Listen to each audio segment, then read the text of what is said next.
Bon, une fois que vos styles sont faits, on peut supprimer le contenu du bloc. CTRL A, touche suppression. Et on va demander à InDesign de faire une table des matières. Édition. Et en fait, on peut même supprimer le bloc parce qu'il va générer également un nouveau bloc, je pense. Donc, je vais même supprimer le bloc ici. Voilà. J'irai refaire le nouveau bloc au même endroit. Alors, menu page, table des matières. Donc, pas menu édition, je vous ai induit dans l'erreur. C'est menu page, table des matières. Voilà le générateur de table des matières de InDesign. Vous devez mettre dans la liste de gauche quels sont les styles de paragraphes du document qui vont être inclus dans la table des matières. Vous indiquez à InDesign quelle partie du document il doit prendre en compte. Voilà tous les styles du document. OK. Titre de premier niveau qu'on va utiliser. Oui, les grands titres vont être inclus à la table des matières, évidemment. Attention, ce n'est pas titre de premier niveau TDM qu'on inclut. Lui, il va nous servir à donner un aspect à la table des matières. C'est à un autre endroit qu'on va l'indiquer, titre de premier niveau TDM. J'indique à InDesign maintenant qu'il doit aller chercher dans le document tous les endroits où se trouvent des titres de premier niveau. Ajouter.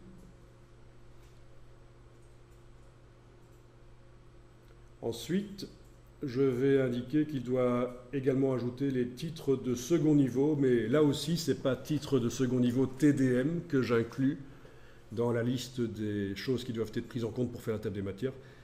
Ça, on va l'utiliser pour formater, donc pour mettre en forme la table des matières. Donc voilà, titre de second niveau, tout simplement.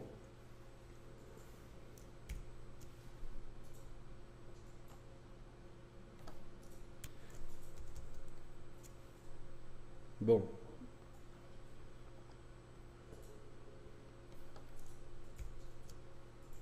Alors, pour chacun de ces niveaux, je dois indiquer comment il va apparaître dans la table des matières. Par exemple, titre de premier niveau, je vais indiquer qu'il va utiliser le style de paragraphe, titre de premier niveau, TDM. Titre de second niveau va utiliser le style de paragraphe, titre de second niveau, TDM.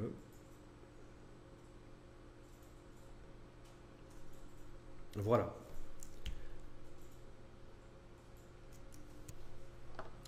Vous avez ici une option créer des signés PDF. Ça veut dire que lorsqu'on va exporter le PDF du document, la table des matières sera sous forme de signés. Vous connaissez les signés PDF, certainement. C'est sur la gauche du document PDF, c'est toute une table des matières PDF. Donc, comme ça, ce sera directement fait. Et en plus de ça, si on fait un PDF interactif, donc, la table des matières sera cliquable sur la page. On va tester, vous allez voir. Alors, c'est un peu plus compliqué que ça parce que si vous cliquez sur plus d'options, vous avez des options supplémentaires qui arrivent. Mais ça, on va en parler après.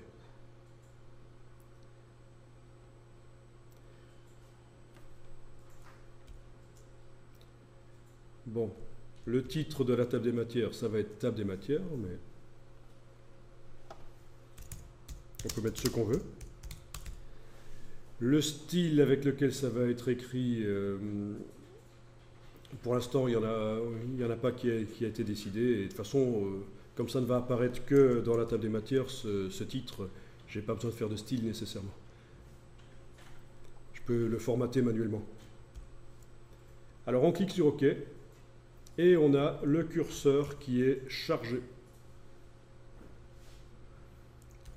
Et avec ce curseur chargé, qui contient donc la table des matières, je vais faire un cliquer-glisser dans la zone intramarge de la page 48. Cliquer-glisser pour faire mon bloc.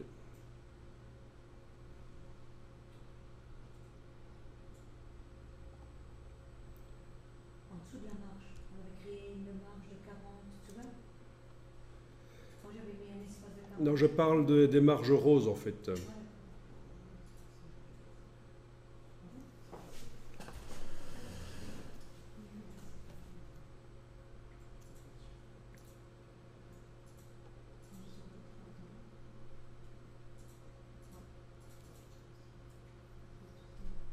Ok. Alors.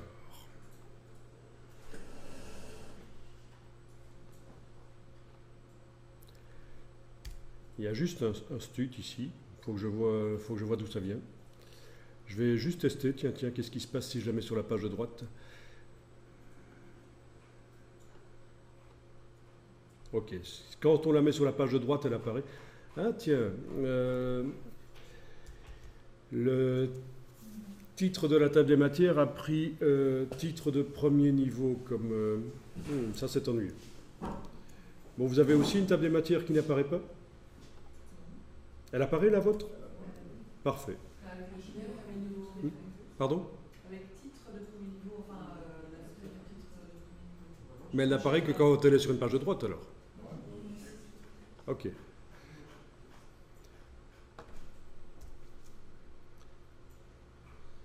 Donc.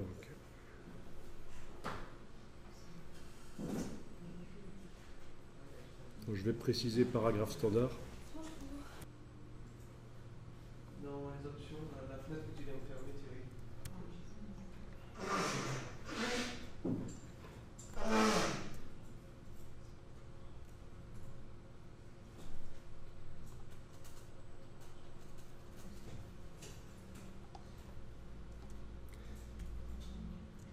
Ok, ben là ça marche. Alors, en tout cas, voilà, mon problème est résolu chez moi parce que je ne sais pas pour quelle raison il l'avait pris pour le titre de la table des matières que j'avais mis. Il avait pris le style de paragraphe titre de premier niveau et j'ai dû préciser que je voulais que ce soit un paragraphe standard. Vous avez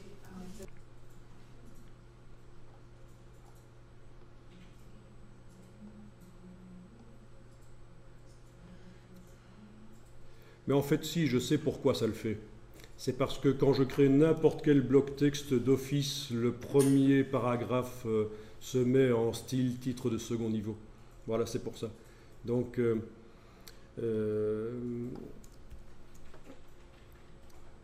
et ça vient peut-être des styles d'objets. Oui. Ça doit venir du style d'objet. Ça doit être là-dedans qu'il est indiqué que le paragraphe contient au départ, que le bloc contient au départ un paragraphe avec style de titre de second niveau. Mais pourtant, titre de second niveau ne devrait pas poser problème parce que lui n'a pas d'option d'enchaînement qui indique qu'il commence en page de droite. Mais bon. Peu importe, voilà. Donc le problème a été résolu.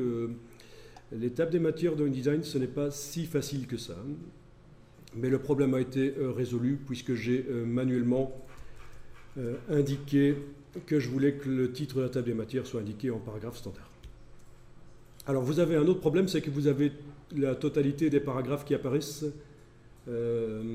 Alors voyons un peu ça. Retournez dans page table des matières. Voilà. Alors, pourquoi est-ce que certains parmi vous ont la totalité du paragraphe qui arrive? C'est parce que dans le document, vous avez fait l'erreur d'appliquer sur un paragraphe un style de premier niveau ou de second niveau. Voilà. Typiquement de second niveau, à mon avis. Et c'est pour ça que forcément, tout le paragraphe est considéré comme un titre et est intégré à la table des matières.